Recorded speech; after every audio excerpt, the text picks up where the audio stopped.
A paz do Senhor para a igreja. Um pouquinho mais para cá. Para cá. Isso aí. Vamos estar orando. Soberano e eterno Deus, queremos te louvar e te agradecer, Senhor, pela oportunidade que tu nos concede na tarde desse dia, de podermos falarmos, Senhor, da lição que será ministrada amanhã nas congregações, Deus, que tu possa abrir as nossas mentes, nos orientar através do teu Espírito Santo e nos levar, Senhor, a tratar acerca do teu reino, aquilo que está neste capítulo, Senhor, do livro de Atos 15, que trata sobre o concílio de Jerusalém. Abre as nossas mentes e nosso entendimento, que estamos propostos, Senhor, ouvir a tua voz através do teu Espírito Santo, em nome de Jesus. Amém. O interessante é que esse capítulo 15, ele é fundamental para você ter um entendimento. Isso aqui vai trazer uma base para a estrutura teológica do Novo Testamento, principalmente que se aplica à igreja. Isso precisa ficar bem claro. Aqui nós temos um embate teológico muito grande sobre crentes que haviam aceitado a Cristo como Senhor e Salvador das suas almas, mas eram do ciclo farisaico. E tem os crentes também, que são do mesmo ciclo, mas que não assumiram a soma da totalidade da perspectiva do que nós vamos tratar. Que eles trataram de um ponto de vista sobre o quê? Qual a perspectiva? Eles queriam unir a graça e a lei, ou seja, todo o costume judaico, e assentar ela dentro do contexto da graça, estabelecemos como plano principal para que houvesse a salvação. Ou seja, eles queriam romper com tudo aquilo que Cristo cumpriu na cruz do Calvário, através dos seus ensinamentos, através da sua vida, da sua conduta. Eles queriam romper com tudo isso e estabelecer agora uma união dos dois. E se você analisa, porque às vezes a gente pode até pensar, pastor Davi, que eles só estavam recriminando a questão somente da circuncisão, mas não é isso. A circuncisão tem que ficar bem clara. Ela, no capítulo 17 de Hebreus, ela é um símbolo identitário. Ela vai identificar uma nação, que é a nação que? A nação de Israel. Ela era pura e exclusivamente para a nação de Israel. Isso é uma questão que faz parte da identidade. Eles continuam fazendo isso até os dias de hoje, tá? Então há esse embate teológico. É por isso que nessa lição nós vamos estudar o que está baseado lá em Atos capítulo 15, versículo 1 ao 35. O grande foco dessa discussão teológica é sobre a salvação pela graça versus a observação da lei de Moisés. A parte da minha introdução é justamente essa. São os grandes dois enfoques que nós vamos trabalhar. E com a questão do desenvolvimento também, aonde que eles querem apresentar que a graça, ou seja, o sacrifício de Cristo, ele só pode ser completo e só pode ser vivenciado a partir do momento do rito da circuncisão, que implica muitas outras coisas, como eu já falei aqui, e vou tornar a repetir de novo. Por isso que eu estabeleço aí na introdução, que a mola mestra, a graça, o que a graça é? Ela é a mola mestra e também ela é a espinha dorsal da doutrina cristã. Ou seja, eu estou enfatizando que a salvação, ela é efetuada pela graça como elemento central da fé cristã, estabelecida pela figura de Cristo. Vou parafrasear, que a graça é o grande fundamento da fé cristã, porque ela tem os seus parâmetros e fundamentos na fé, no sacrifício de Cristo Jesus na cruz do Calvário. E não somente como Salvador, mas também como aquele que é o Senhor de nossas vidas. Isso também fica bem claro. Outro problema também, que eu destaco na própria introdução, é justamente a ideia dos judaizantes. Esses judaizantes eram os judeus crentes, tá? E que que queriam estabelecer para os gentios uma forma de...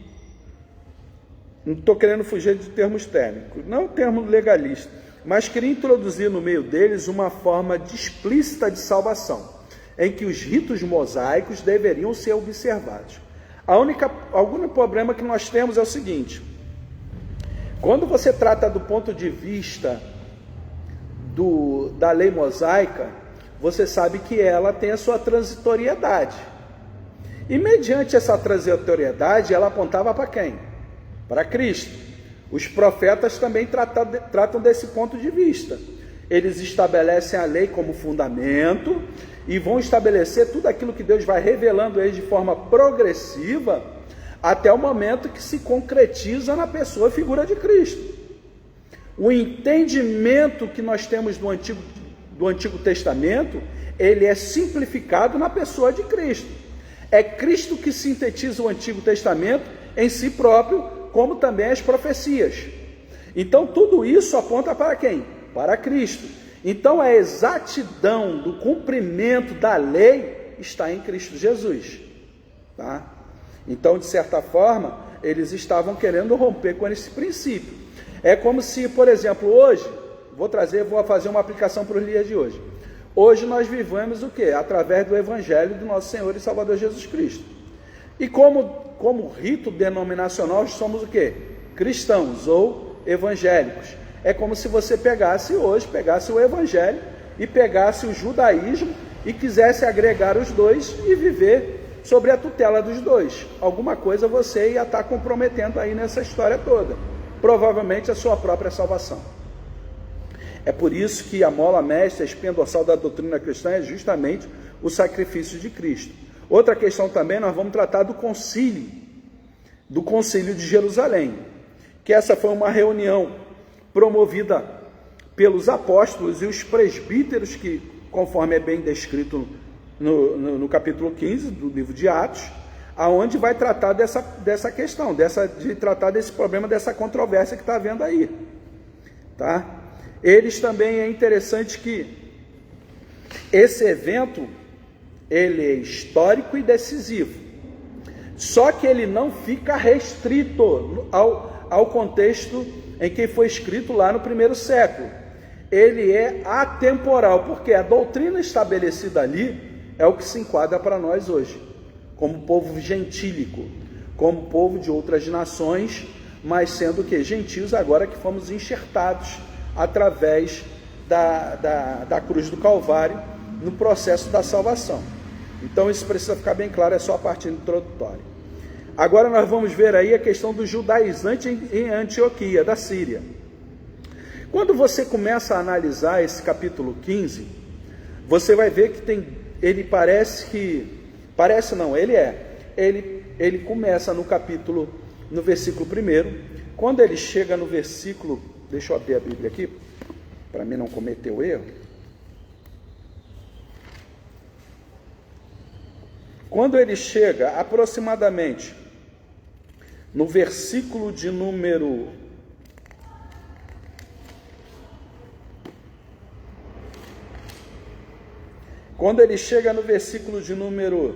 19, parece que já foi tudo tratado aqui, desse ponto de vista. Aí quando chega no 25, você vai ter o parecer do concílio. E depois, quando você vai no versículo 16 em diante, parece que é uma releitura de tudo isso. Ele está fazendo uma releitura. Parece que ele está fazendo uma repetição, mas não é, tá? Isso aí essas perícopes, elas estão muito bem organizadas. Elas estão muito bem estruturadas. Por quê? Primeiro eles vão tratar do problema. E o problema eles não podem ser resolvidos e dirimidos entre eles ali em Antioquia da Síria. Então o que eles vão fazer? Vão ir para onde? Aonde está a matriz? Aonde está o centro fundamental do Evangelho? Em Jerusalém. Então logo, tanto Paulo e Barnabé, quanto esses também, que são esses judaizantes, que são crentes em Cristo Jesus também, diga-se de passagem, eles agora entram em comum acordo. Primeiro, há uma discussão muito grande entre eles. Não é uma coisa mera assim, não, eu não concordo, não, teve uma discussão séria entre eles. Então eles vão fazer o seguinte: vamos para onde? Para Jerusalém para resolver a questão. Então vamos para Jerusalém? Vamos embora para Jerusalém. Eles vão para Jerusalém para tentar resolver esse grande impasse que está havendo aqui teológico. Então eles vão para Jerusalém. Mas uma coisa que você pode analisar, a igreja de Antioquia da Síria, ela é fundamental para o mundo na perspectiva da evangelização. Ali você tem o capítulo 13, que é fundamental. Muitas das vezes nós passamos desapercebidos sobre a importância da igreja de Antioquia da Síria.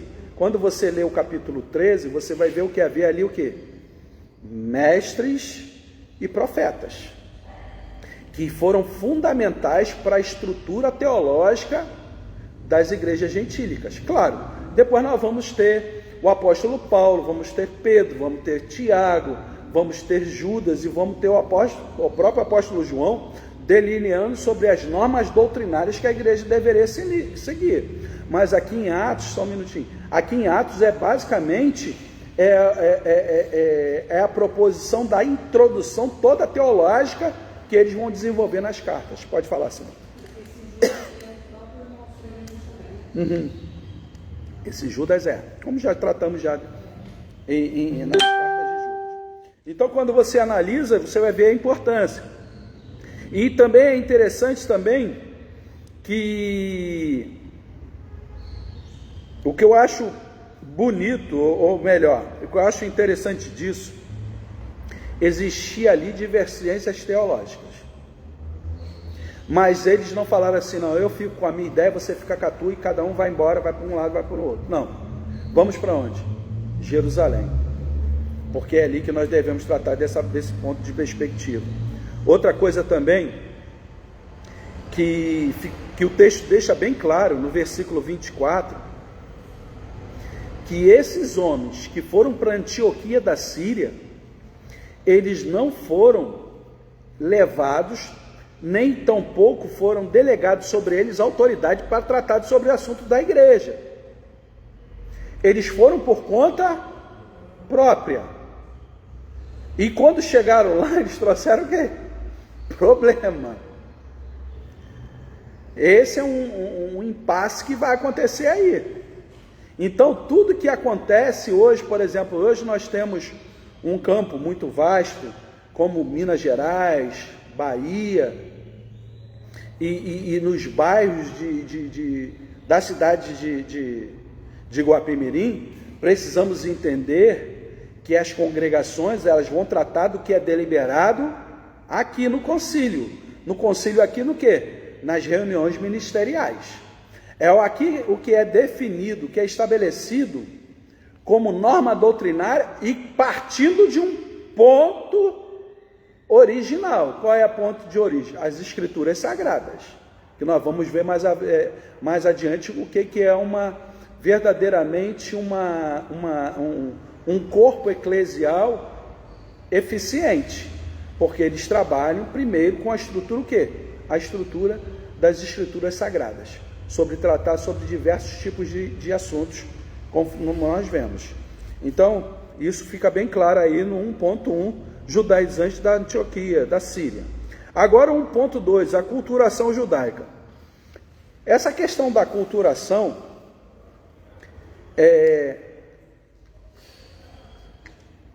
em pleno Ocidente, você tratar desse aspecto aqui fica meio complicado. Até mesmo porque o nosso idioma mesmo, a nossa língua portuguesa, ela não tem um tronco formado dela, a língua portuguesa. Mas ela é o quê? É a junção de vários idiomas. Ela consegue assimilar vários idiomas para fazer o quê?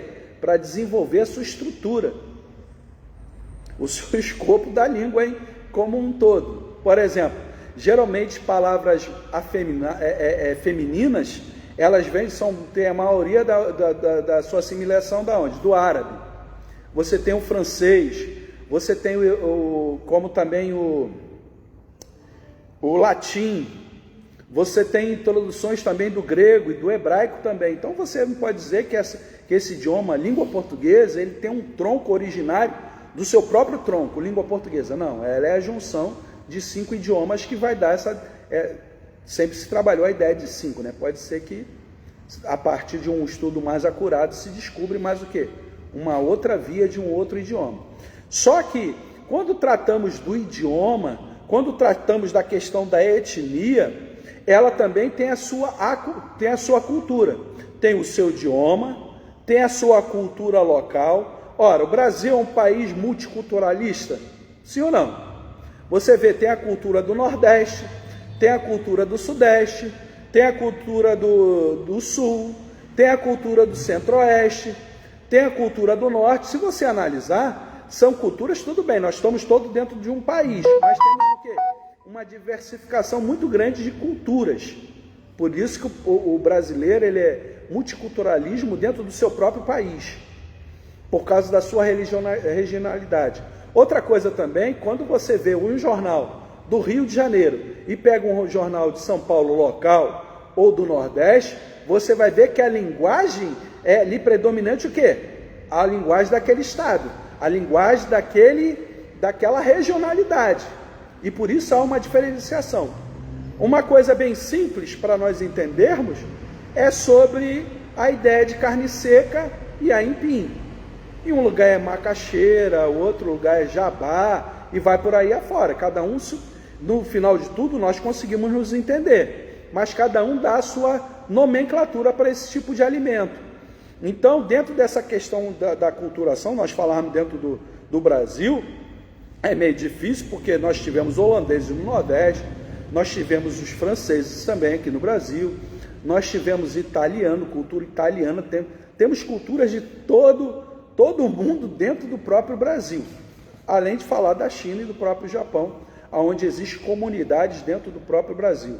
Então, essa questão de quando fala de aculturação, não é somente a questão idiomática, você também acaba aprendendo sobre a cultura dele, sobre a forma social de que ele vive, da aplicação de muitas das questões morais que às vezes elas até para eles é morais, para nós é o quê? Completamente imorais. Então, a cultura tem essa questão. Ela trabalha muito essa questão multiculturalista. Então, quando fala da aculturação, eu estou falando da aculturação judaica. Logo, ela vai estar enraizada dentro de uma figura semítica, dentro de uma cultura abraâmica, pura e exclusivamente do capítulo 17. Por quê? Vai trabalhar a ideia da nacionalidade, vai trabalhar a ideia também da questão do idioma, do hebraísmo, que ele não só se figura dentro da questão do idioma, mas também da cultura, da forma de comportamento, da forma que você interage na sociedade, da forma como você se faz comércio. Então, a aculturação judaica, ela não é só implícita numa questão que aqui o grande problema é da circuncisão, mas ela é muito mais abrangente, como nós vamos ver no tópico 1.3. Então, é importante nós entendermos isso, porque a circuncisão ela não é somente um ato religioso isolado, mas parte de um pacote cultural e religioso, que incluía práticas alimentares, rituais e o mais preocupante é o quê? O judaísmo como prática religiosa. Então agora eles têm que abrir mão do evangelho, porque aqui está falando do caminho acerca do evangelho de nosso Senhor Jesus Cristo, voltar ao judaísmo. Ao voltar ao judaísmo, agregando essas duas posições teológicas, você vai ter um embate entre elas. Por exemplo, as leis cerimoniais, ritualísticas, todas elas eram feitas onde? No templo. O templo existe hoje? Não, o templo deixou de existir. Como é que ficaria agora a prática da religião? Ela ficaria comprometida. Mas Jesus vai dizer o quê? Importa que seus adoradores o adorem em espírito e em verdade. Então, esse aspecto de não haver um local central para se prestar adoração a Deus, ele deixa de ter a sua função, porque agora o lugar da adoração é quem? É o próprio Cristo, que nós devemos prestar adoração total a Ele, a figura dele. Tanto é que Paulo vai desenvolver todo esse esquema doutrinário nas suas cartas, a partir de tudo isso que ele viu o quê? Na sua caminhada no Evangelho, pura e exclusivamente quando você analisa o livro de Atos, que é o decorrer da trajetória da igreja cristã do primeiro século, que vai ser fundamental se trabalhar toda a estrutura teológica para poder dar prosseguimento. Outra coisa também que é importante nós entendermos é o seguinte: quando você se aceita, se eles tivessem aceitado, eles tivessem se submetido à circuncisão, eles teriam que se submeter integralmente à lei de Moisés. Eles teriam que reviver todos os passos da lei mosaica para que pudesse ser verdadeiramente um crente, crendo em Deus como Salvador, mas também que tinha como a lei. E não mais a sua fé seria baseada pura e exclusivamente o quê? Na graça. Eles teriam que perder essa noção de fé somente pela graça. Não é que ela ia ser abolida, não, ela ia ter que ser agregada. A maioria das seitas hoje, elas trabalham com essa ideia. Elas trabalham que a Bíblia não é um livro completo que estabeleça as nossas normas doutrinárias para que sim podemos viver a fim de agradar a Deus. E que o Espírito Santo também não é completamente completo em nos conduzir a salvo até o reino dos céus. Por isso que eles precisam de quê? De outros livros, outras revelações, que eles se dizem que a Bíblia é um livro incompleto. As religiões fazem isso, muitas delas fazem isso. Agora, 1.3, é necessário circuncidá-los. Os cristãos fariseus, o que eles acreditavam? Exigia que a fé também tivesse como ponto inicial também, além da graça, que também a sua visão mosaica. Aí eu coloco uma referência aí sobre Gundry. Gundry, dentro do contexto teológico, ele vai desenvolver, vai mostrar o seguinte: que exigir a circuncisão estaria abrindo um caminho para que toda a lei exigida, e que toda essa lei exigida, toda essa lei colocada em prática, ela ia fazer o quê? Ela ia anular a justificação pela fé no Senhor Jesus Cristo.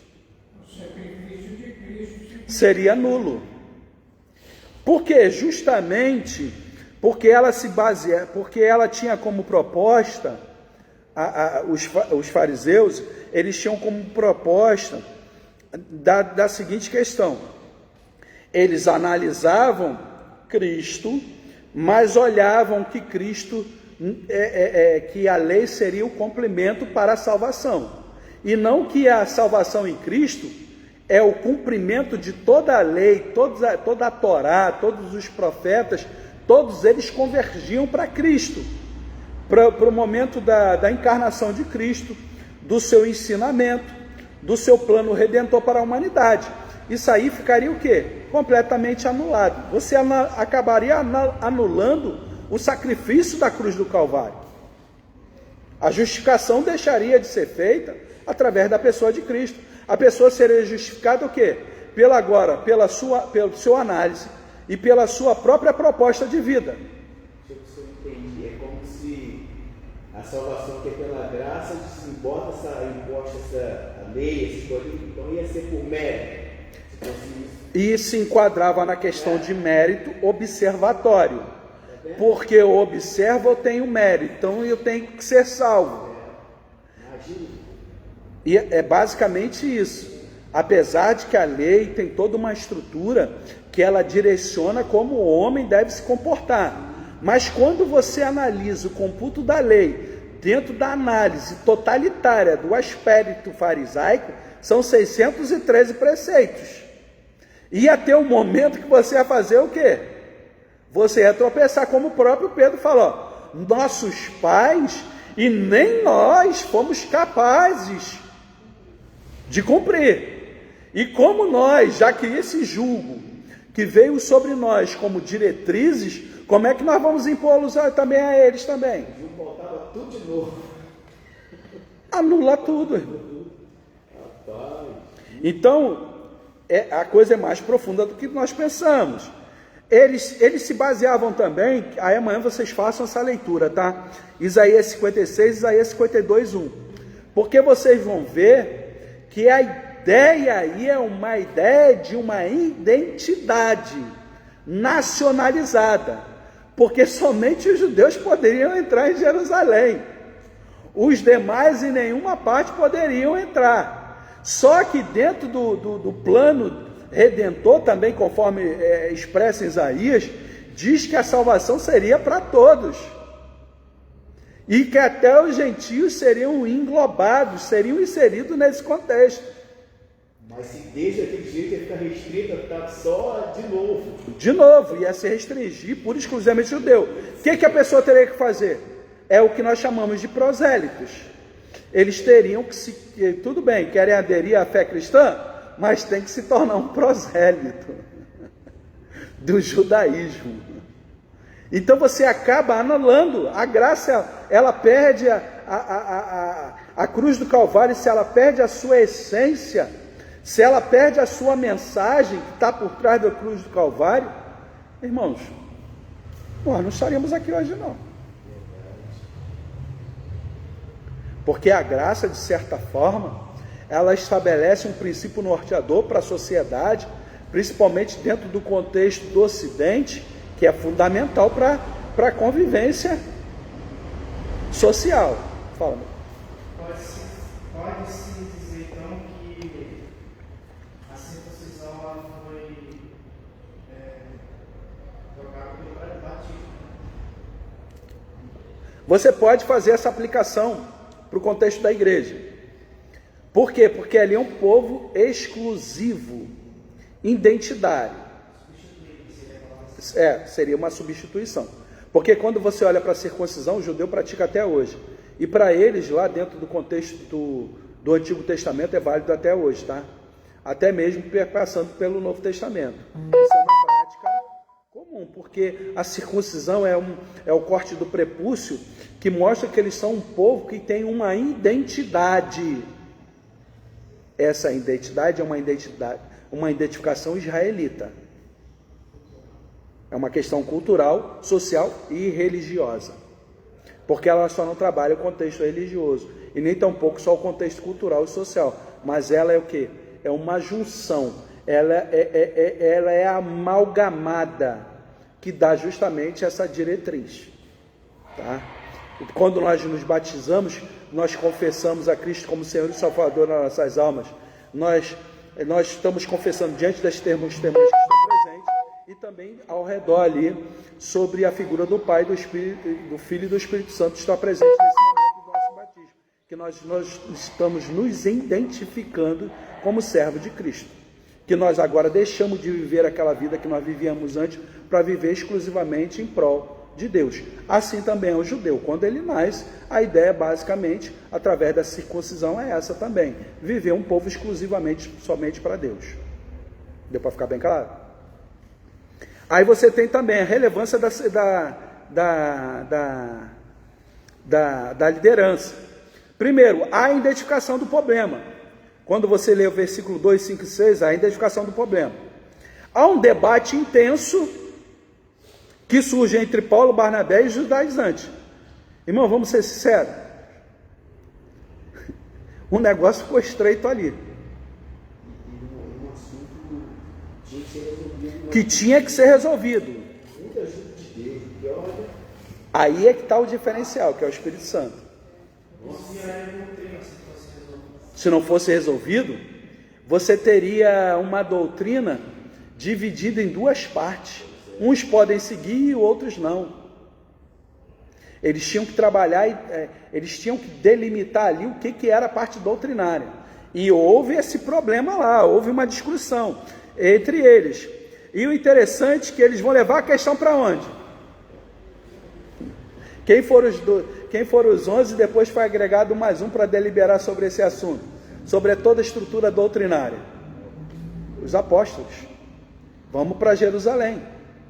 E lá, vamos sair de lá, vamos ver o que vai acontecer lá. Então você tem, para resolver essa decisão, eles levaram a questão aos apóstolos e presbíteros de Jerusalém. O que isso demonstra? O que isso demonstra? Nós precisamos também tirar dentro dessa discussão, desse imbróglio teológico, precisamos tirar duas questões que são fundamentais, tá? Quais são elas? Primeiro, eles tinham humildade e estavam em busca de quê? Uma questão doutrinária. Uma unidade doutrinária. Eles estavam em busca disso. Não somente Paulo e Barnabé, mas também como o quê? Os judeus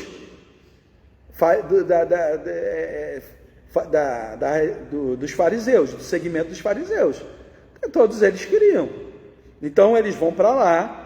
Então você tem a humildade e tem a busca de uma unidade doutrinária. Você também vai ver o quê? Aí é que entra uma coisa importantíssima, que nós como igreja precisamos entender. Isso tem que ser enfatizado amanhã. A importância da liderança buscar a direção de Deus e manter o foco na obra salvífica de Cristo, sem acréscimo da lei. Não, mas hoje nós não praticamos isso. Mas muitas das vezes o nosso costume tem o mesmo peso que o quê? A doutrina bíblica. Apesar que, graças a Deus, né, pastor Davi? Isso aí vem sendo, cada vez mais o povo tem entendido, que a liberdade está em Cristo, e não para você fazer o que você pensa fazer da tua cabeça, é aquilo que Cristo te possibilita fazê-lo. Então isso aqui são duas questões que são importantíssimas. Buscar a direção de Deus, mantendo o foco. Qual é o foco? A obra salvífica de Cristo na cruz do Calvário. É compreender e entender que a graça que nos foi manifesta foi através da figura e pessoa de Cristo. É Ele que nos estabelece um novo vivo caminho. É Ele que nos permite podermos entrarmos na presença do Pai, sem necessidade de nenhum o quê? De nenhum intercessor, de nenhuma mediação. Por quê? Jesus nos leva à presença do Pai a hora que assim você quiser. É só orar a Ele que você entra na presença dEle. Se você mencionasse lá na igreja, eu boto até um grito do abraço dos basta. Mas aí é outro ponto de vista, ali é um sofrimento, aí vamos ficar aqui. Autor e consumador da fé. Isso, seria o autor e consumador da nossa fé. Então, isso é claro. Então essas são coisas importantes, o foco não pode sair. Qual é o foco da igreja? Obra salvífica de Cristo. A obra salvífica de Cristo, como nós vamos ver mais à frente, sobre esse aspecto, é fundamental nós tratarmos desse ponto de vista também. As provas testemunhais. Lembre-se que nós estamos num concílio. Relembre os momentos o quê? De toda a decisão que fosse ser tomada no templo, primeiro passava pelo concílio. Era deliberada no concílio da onde? Do Sinédrio. O Sinédrio qualquer atitude que fosse tomada no templo, primeiro passava pelo Sinédrio. Ali eles entravam em comum acordo para deliberar sobre um determinado assunto e passar para o povo. A situação é essa. Só que aqui é interessante a participação da igreja. Aí você vai ver os apóstolos, os presbíteros e também a igreja. Por isso que aí tudo que é deliberado na igreja tem que passar pelo crivo o quê? Ministerial e trazer para a igreja. Se a igreja aprovar, amém. Se a igreja rejeitar, aí a igreja vai ter que apresentar por que ela está rejeitando. E da mesma forma, vai ter que ser apresentado por que motivo daquela decisão e daquela atitude. Pautado nas escrituras sagradas, no livro do apóstolo Paulo, no livro do apóstolo, na carta de Pedro, na carta de Paulo, na carta de João, ou na estrutura do que Cristo promoveu no Evangelho, nós deliberamos sobre tal assunto. Então, esse assunto é o que foi tratado pelo Sinédrio também? Não, irmão. Eu estou falando como exemplo, toda atitude que era tomada, tudo que era passado no templo, eles tomavam primeiro no Sinédrio. Por exemplo, eles se reuniram na casa de quem? Para deliberar, para pegar e matar a Cristo, conforme está descrito no Evangelho de Mateus. Caifás.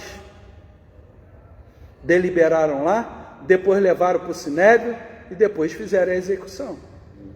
Porque o que ele está falando aqui, se fosse assim, então Paulo e Barnabé não poderiam levantar presbíteros, quando eles passaram na primeira viagem. Não poderiam, porque... E detalhe, outra coisa, quando você trata desse ponto de vista de levantar obreiros, que nós vamos entrar aqui mais à frente, é fundamental. Está sobre a direção de Deus. Muitas confusões tiveram na igreja, porque eu sonhei, porque eu pensei, porque eu ouvi falar, então deliberei para tomar uma atitude. Primeiro tem que ver quais são os critérios. O que as Escrituras dizem sobre essa ordenação de obreiro? Quais são os critérios? Ele vai passar, quando ele passar a ser obreiro, ele vai saber os critérios. Não, ele já tem que estar enquadrado nos critérios. Os critérios são os princípios elementares da fé cristã. Do quanto ele tem a sua proposição de estar servindo a Deus em espírito e verdade, o quanto ele se disponibiliza para isso.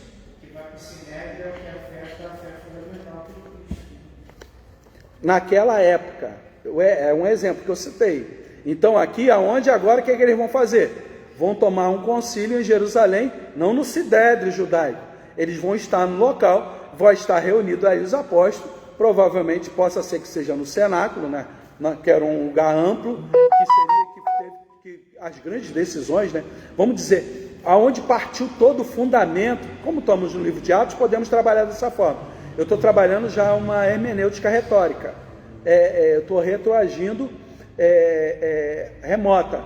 Então, tudo que saiu, as grandes decisões saíram de onde? Do cenáculo. Decidiram aonde que seria o 12º apóstolo, onde foi feito? No cenáculo. Aí a fusão e o derramamento do Espírito Santo, no cenáculo. Então, provavelmente, ali era o lugar de reunião deles. Então, eles ali em Jerusalém, deliberaram sobre essa questão. Tá? Não é que eles iam no Sinédrio, tá? Ao lado do templo para deliberar. É o que eu estou falando para vocês, a comparação. Aqui está um ambiente, vamos se dizer, como se fosse um tribunal, para tratar de um assunto. Para você ter uma ideia mais clara. Tá? E aqui você vai ter essa questão das testemunhas. É justamente quem são essas testemunhas? Pedro, Paulo e Barnabé. Que vai sair, Paulo e Barnabé vai falar de toda a maravilha que aconteceu. Aí Pedro no versículo 10 toma, no capítulo 15, versículo 10, se não me falha a memória, Pedro toma ali a palavra e fala assim, olha só, lembre de que aconteceu na casa de Cornélio. Como Deus não ficou restrito aos judeus, mas também derramou do seu espírito sobre os gentios que estavam ali reunidos.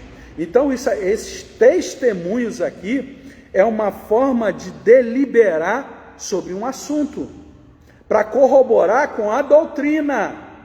Não é o testemunho que vai direcionar a doutrina, é a doutrina que fala para que o testemunho haja, como ele deve se comportar. Então, eles trazem o testemunho daquilo que eles presenciaram da figura e pessoa de Cristo, daquilo que eles viram o Espírito Santo de Deus atuando sobre a mensagem do Evangelho.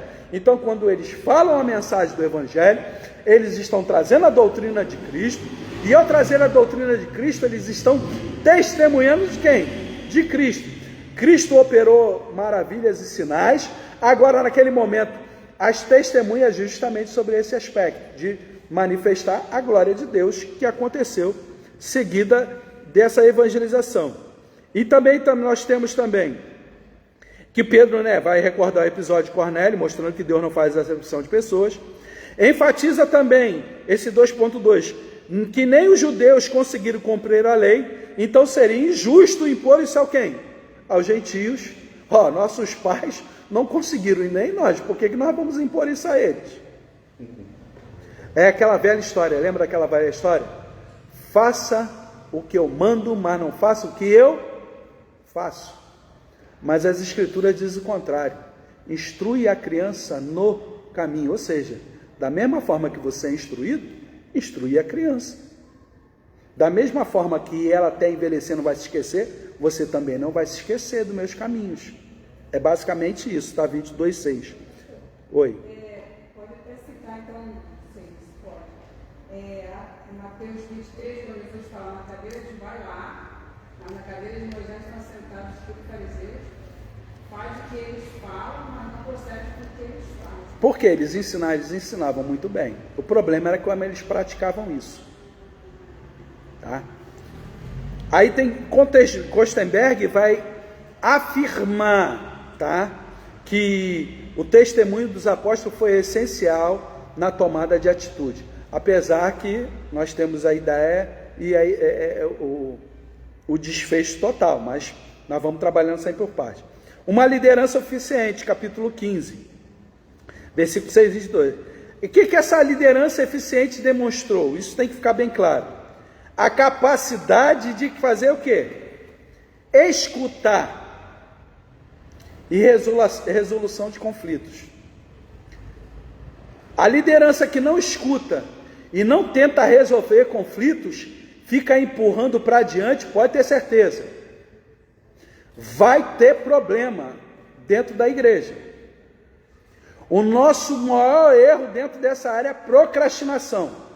A atitude que nós devemos tomar hoje, ficamos empurrando para amanhã. Aí o que acontece? Um está contaminado, vai acontecendo o quê? Vai contaminando todos os outros. Foi totalmente resolvido. Não foi totalmente resolvido. Aí, muitas das vezes, o que não é tratado vira burburinho e o infrator, muitas das vezes, vai contar a história deles e transtorna todos os outros. Aí a liderança passa como o quê? Primeiro, a liderança foi negligente, de não ter tomado uma atitude, deixou isso andar com as suas próprias pernas, depois a própria liderança está sendo o quê? Acusada. Então é importante isso. Outra questão também que nos demonstra obediência a Deus e às Escrituras, irmãos. Quando você olha sobre esse ponto de vista, todo ele vai ser o quê? Com base aonde? Nas Escrituras. Obediência a Deus e às Escrituras. E também vai acontecer o quê? A valorização da igreja gentílica. Tanto é importante que após deliberar sobre o que deveria ser feito, eles criaram uma comitiva. Olha, Paulo e Barnabé vieram, não vieram? Trazer o problema juntamente com os judaizantes. Mas na hora, eles não poderiam eles mesmos ter ido até Antioquia da Síria e passar tudo aquilo que aconteceu no concílio? Não, o concílio determinante fez o quê? Separou um grupo de representantes eclesial para que pudesse ir lá na igreja de Antioquia da Síria mostrar o quão eles são importantes e como é fundamental que eles tomem ciência do que aconteceu, não pela boca de Paulo e Barnabé, que não teria problema nenhum, mas saber que eles são importantes também dentro do corpo de Cristo. É por isso que eu não posso validar somente a matriz. Eu tenho que olhar, quando nós olhamos, aí estamos falando do Conselho Eclesiástico da Assembleia de Deus de Guapimirim, do ministério na qual está à frente o presidente pastor Leci Maurício. Eu tenho que olhar a todas as congregações, que elas fazem parte. A matriz não delibera sozinho, mas que elas também fazem parte o quê? Dessa importante missão, que é levar a palavra do Senhor.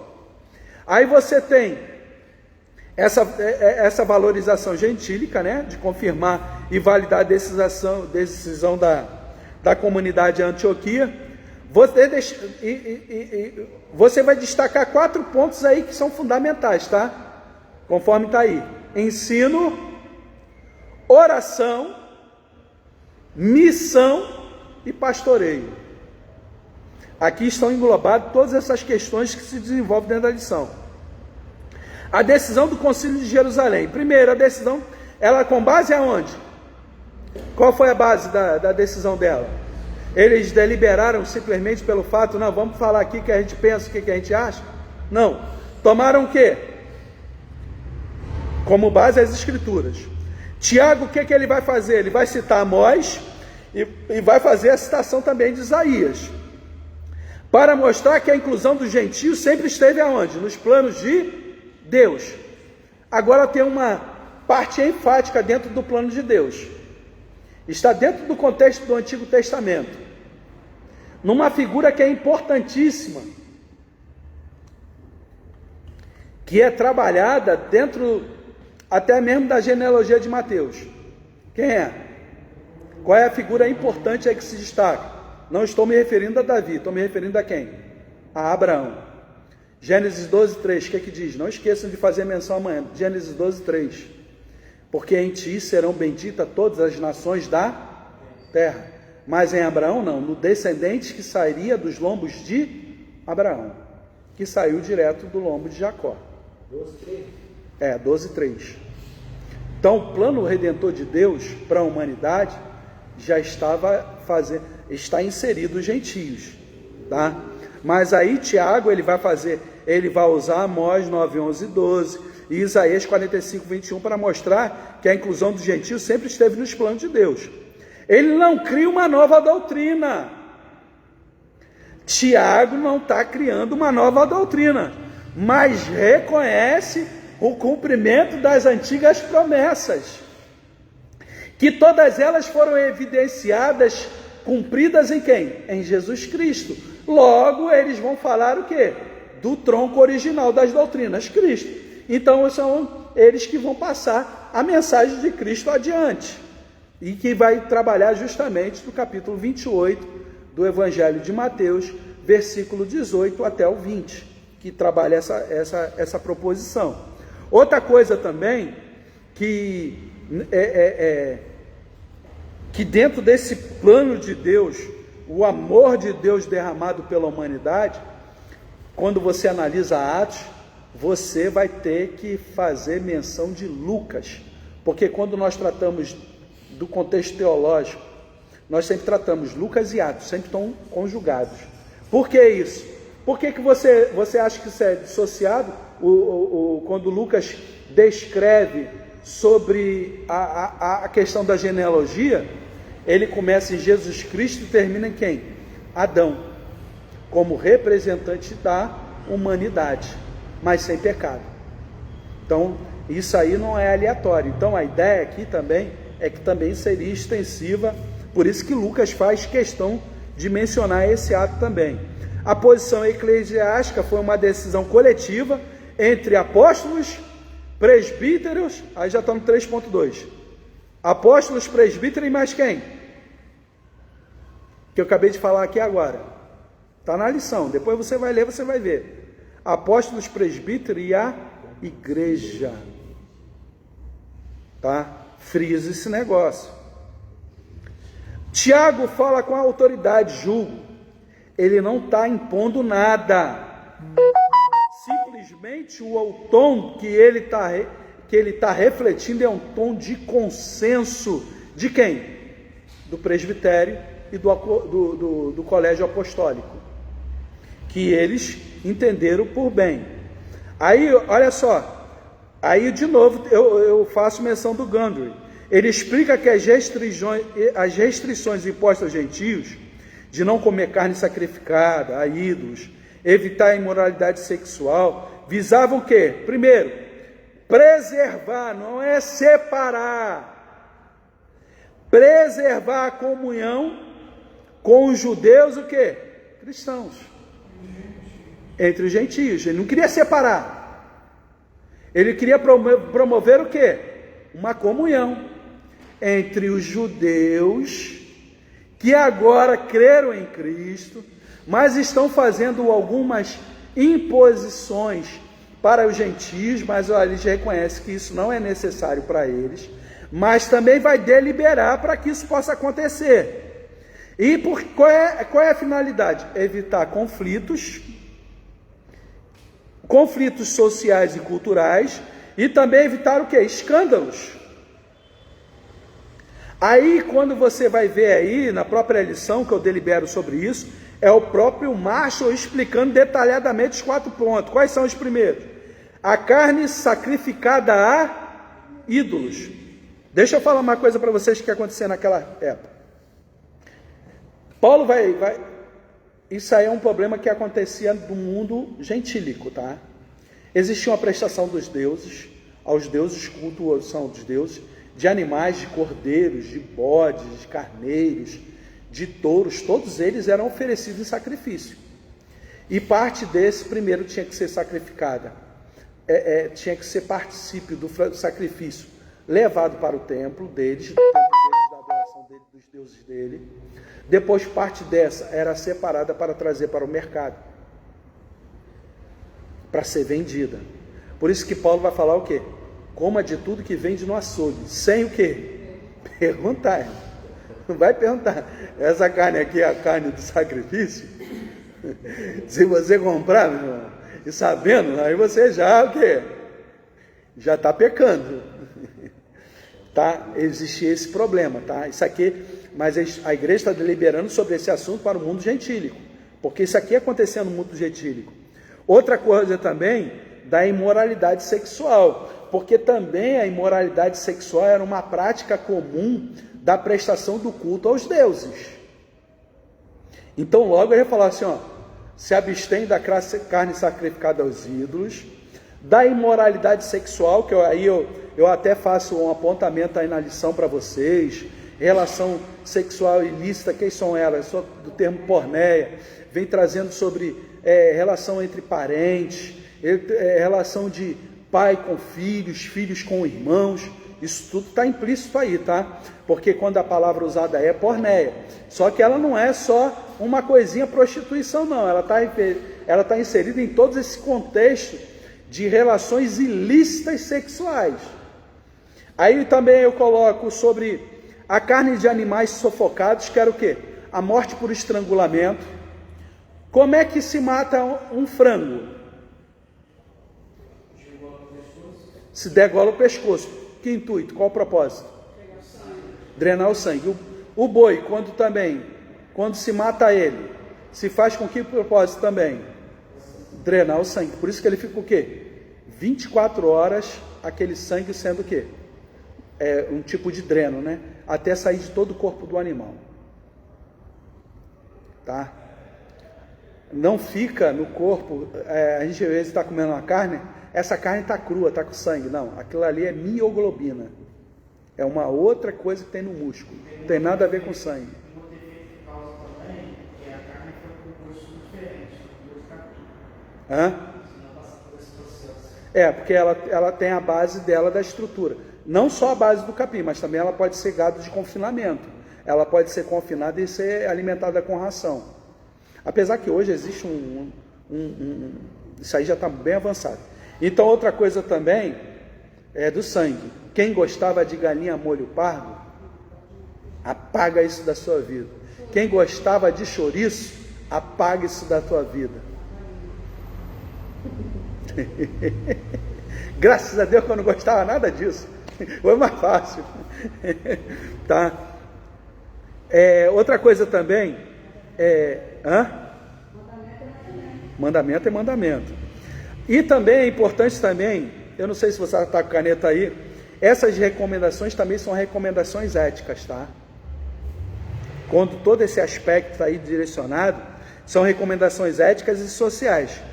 Visam pura e exclusivamente uma coisa fundamental que você nunca pode esquecer aí: unidade e santidade.